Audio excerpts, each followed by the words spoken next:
So this is after giving it a regular vacuuming with a regular shop vac. Nothing special there, cleaned up pretty well.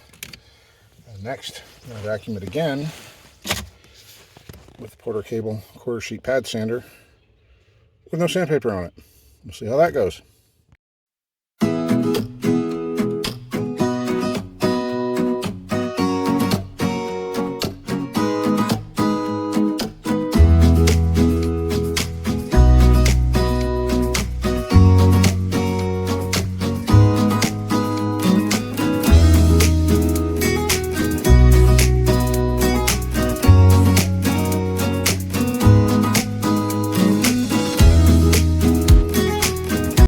So I couldn't vacuum and run the sander and the camera at the same time. I don't have a tripod out here.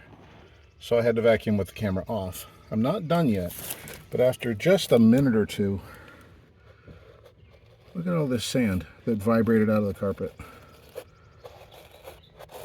That's just a minute or two of that sander running. That's amazing. So finish it up.